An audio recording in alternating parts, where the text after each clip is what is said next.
Olá, muito obrigado a Deus aqui pela oportunidade, obrigado por estar aqui com grandes amigos aqui pronto, aqui no podcast, os que estão aqui nos bastidores também.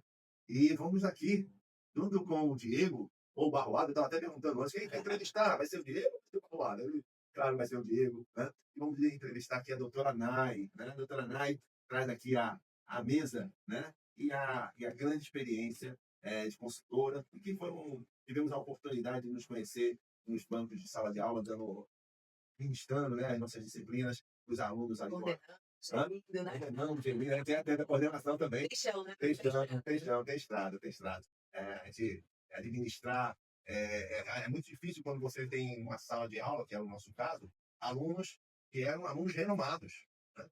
Então, e professores renomados e alunos renomados. Então, as suscetibilidades, os títulos, né? É um negócio forte de se administrar, mas a gente conseguia, com muito jeitinho e carinho, fazer as coisas acontecerem.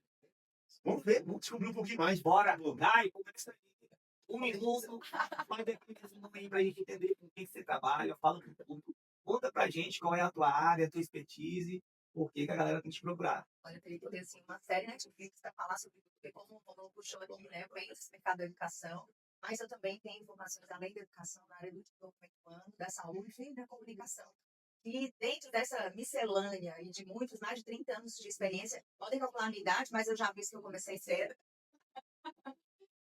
Eu penso que vai chegando um momento, né, Barroada, que nem você, que a gente vai atravessando a vida, e vamos com certeza também, e a gente vai sentindo vontade de fazer as coisas dentro daquilo que a gente tem como visão, como propósito, daquilo que a gente acredita. E eu acredito muito, né, depois de estudar pelo viver alguns caminhos, que o ser humano é esse multipotencial, né? A gente tem essas habilidades em diversos mundos e áreas afins. E eu por muito tempo relutei porque as pessoas tinham aquela cobrança velada do como assim você é fisioterapeuta, é coordenadora, é apresentadora, é modelo, é comunicadora, como assim, né? Como cantora, né? Como? Na verdade, eu digo muito que eu sou só eu, né? Com a minha mensagem, aquilo que eu acredito que é o meu propósito nesse mundo. Não é um propósito, como a gente escuta aí nos grandes textos, mas aquela que eu acho que é a minha missão de vida, que é comunicar, tornar comum, né? Seja algum conteúdo informativo relacionado à saúde, seja educação e saúde, seja comportamento, seja mentalidade, seja qualidade de vida, né? Seja saúde mental, que hoje cada vez está mais necessário, seja compartilhar boas histórias como a sua, que a gente teve a oportunidade de compartilhar em outro momento, seja ouvir histórias e ouvir experiências quando a gente se encontra para tomar um café e acaba virando ali um pezinho na terapia, um pezinho na mentoria, porque eu gosto de pessoas. Eu descobri recentemente que eu tenho superdotação e altas habilidades, e eu descobri que um dos meus hiperfocos é relação e ser humano. Talvez por isso eu venha nessa estrada estudando e tentando entender tanto essa cabecinha. E aí, assim sendo, há 12 anos eu escrevi um método de desenvolvimento integrativo. Né? Eu venho da formação da saúde, da integralidade, e embora eu já tenha retornado da Unicampus há 15 anos, até hoje as pessoas ainda têm um pouco de dificuldade de reconhecer o que é promoção e prevenção da saúde, educação e saúde. E o Ressintonia, que é o nome do método, ele é esse método integrativo, traz esse convite para que as pessoas possam olhar para dentro, num mundo e numa época onde tudo convida a gente a olhar para fora o tempo inteiro. Principalmente se a gente pensar aqui no continente que a gente está. Quantas crianças você já viu meditando? Quantas crianças você já viu orando? Quantas crianças você vê lendo espontaneamente se não for obrigado pela escola? Né? Infelizmente, isso é muito raro na nossa cultura. E hoje, em tempos de mídias digitais, tudo convida a gente para fora o tempo inteiro. Então, observando essas demandas e as dificuldades que me eram trazidas nesses universos profissionais e também na minha vivência pessoal, eu comecei a tentar entender um pouco como que esses pilares se organizavam para que alguém pudesse realmente viver bem. E aí eu fui percebendo que as pessoas que viviam bem tinham algo em comum. Elas viviam a verdade delas, elas viviam de dentro para fora, elas viviam a partir de si mesmas. E foi aí que o Resintania nasceu. Já são mais de 12 anos de estradas em treinamentos, mentorias individuais, em grupos pessoais e corporativos. E aí, durante esse processo, a comunicação foi se abrindo cada vez mais para falar sobre esses processos. Na verdade, almas humanas falando sobre outras almas humanas, né? Tudo é conduzido a partir de então. E aí foi quando eu mergulhei de cabeça na comunicação, voltei para os palcos para tentar, realmente assumi esse lado, me profissionalizei, porque eu adoro pessoas. E nada como ter uma oportunidade de contar suas histórias, mostrar suas histórias. E uma coisa que eu ouvia sempre nas minhas entrevistas era que eu ajudava aquela pessoa a perceber pontos da história de vida dela que nem ela mesma havia percebido. A reconhecer a trajetória, as superações e principalmente a construção que aquela pessoa fazia a partir dessa partilha de perguntas pontuais. Né? E aí foi quando eu comecei, então, em diversas frentes, principalmente na TV do ao vivo. Eu não gosto muito das coisas ensaiadas, sou uma pessoa mais natural, mais leve, e de nada adiantaria eu falar de tudo isso e não ser eu mesma, né? Então, como eu falei, faz parte da produção. E aí, agora, recentemente, nasceu um outro projeto no meio disso tudo, juntamente com uma grande amiga que também, através do ciclo de história dela, estava num momento já, depois de muito caminhar, também vendo a comunicação de uma forma muito semelhante a mim, uma comunicação verdadeira, uma comunicação feita por pessoas para pessoas, numa era onde tudo é muito instantâneo. E aí surgiu, juntamente com a Carol Bang, minha sócia querida, beijo cá para você, meu presente do Papai do Céu também, não só como amiga e agora recente como sócia, a mesa craseada, né? Porque num tempo de comunicação instantânea, quantas pessoas têm a oportunidade de sentar à mesa, né, para ouvir, para falar, para contar, e principalmente mesa é lugar de partilha. Para muito além do que se fala hoje na época do alto desempenho, da alta performance e da produtividade, que sim, a mesa que a gente senta importa, com quem a gente senta importa, né? Com quem a gente partilha e não partilha também, faz aquilo que a gente é e os estados de vida que a gente tem. E essas tomadas de decisão, né? De aonde eu estou, com quem eu estou, aonde eu não quero estar, com quem eu não quero estar.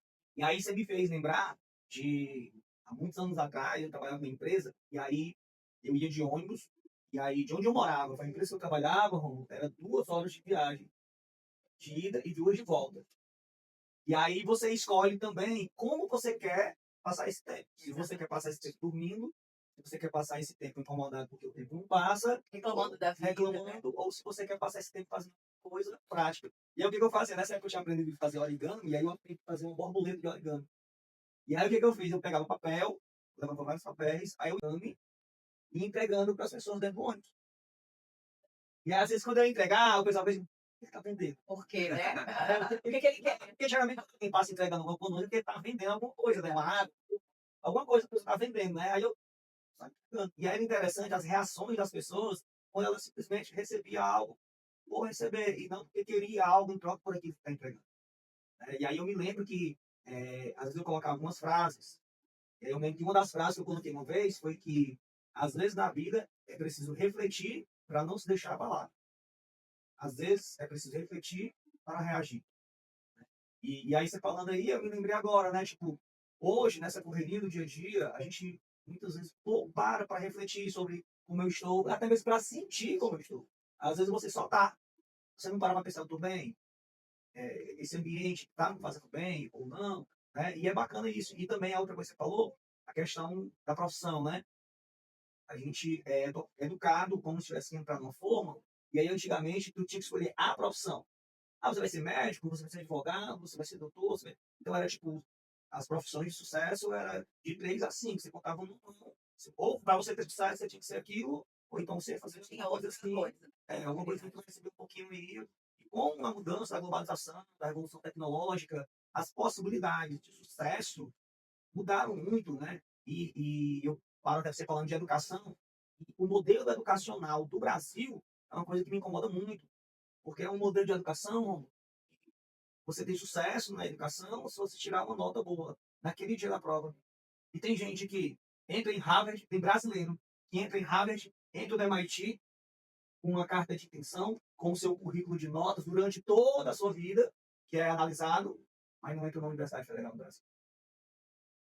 Então, acho que os tempos mudaram, e acho que a educação brasileira precisa começar a olhar para isso. Né? A gente precisa mais de integração, de mais atividade, mais cultura nas escolas. E a gente vê que, por exemplo, aqui, se tu pegar um aluno olhando o que o outro está fazendo, ou pegando um livro, tu está pescando. Do MIT, professor, ele só pode pesquisar pelo conteúdo que você produzir. Ou seja, o objetivo é você aprender, não é você decorar a resposta. Quando eu fiz a faculdade de recursos humanos, eu tinha um professor que ele fazia assim, gente, trabalho, digamos, aí ele dava um assunto, por exemplo, matemática, os estudiosos da matemática. Aí, se você fizer esse trabalho, fantástico, muito produzido, você ganha um ponto na nota do semestre. Se você fizesse um pedacinho de papel, qualquer coisa, entregasse um ponto na prova do semestre. Aí o cara que se dedicou, ficava, pô, como é que pode? Eu me dediquei, estudei, ganhei um ponto. E o fulano entregou agora um papel de qualquer jeito e ganhou um ponto. Tá errado, professor. Disse, não, relaxa. Contaram um dia da prova e passava uma prova pesada. Só sabia, quem sabia? E o cara que não estudou só tirava aquele ponto. E o que estudou, ele disse, gente, pode pesquisar, mas só pode pesquisar pelo material que você produziu.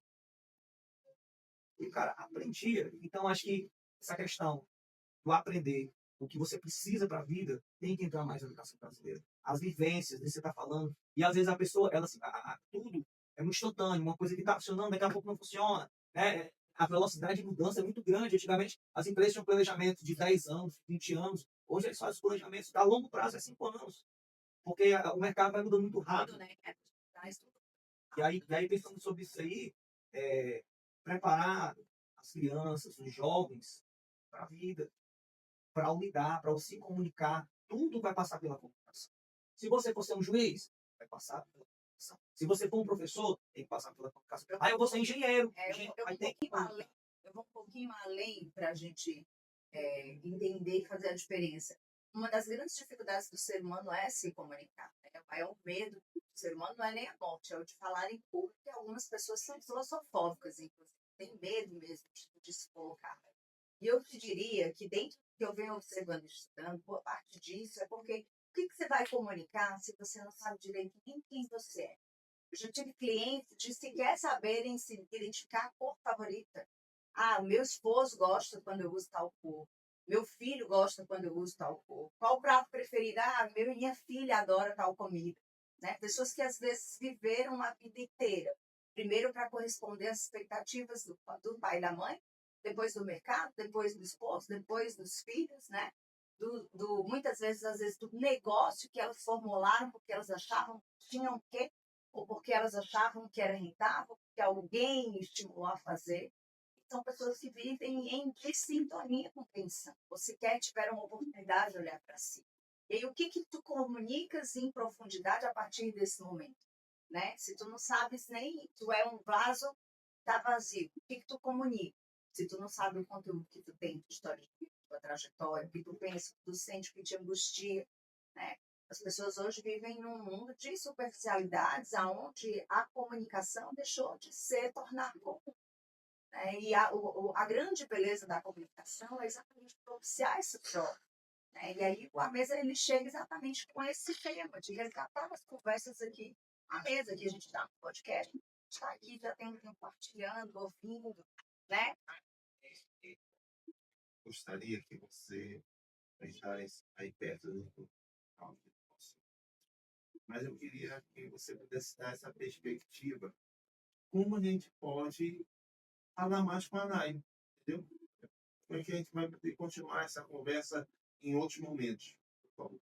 Quem se identifica mais com essa questão do desenvolvimento humano, né, da integralidade, vocês podem me achar no meu Instagram pessoal, @doutora Naísa, IZA Ferreira. E, recentemente, como eu falei, né, vai fazer 15 dias, nós somos um bebê ainda.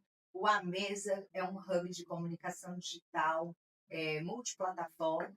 A gente tem aí 1 ano pela frente de lançamento dessa série. A gente já lançou um podcast, está consolidando um portal. Logo mais a gente vem aí uma confraria onde as pessoas vão poder se encontrar à mesa e fazer partilhas verdadeiras, né, sobre as dificuldades pessoais, profissionais, dos negócios. E tem uma série de coisas boas também vindo por aí, então vocês encontram no @amesa_co, né? E eu espero vocês por lá, a gente os palcos e as mesas vida fora. Ótimo. Gente, agradeço ao Diego Barroada, agradeço à doutora Nai,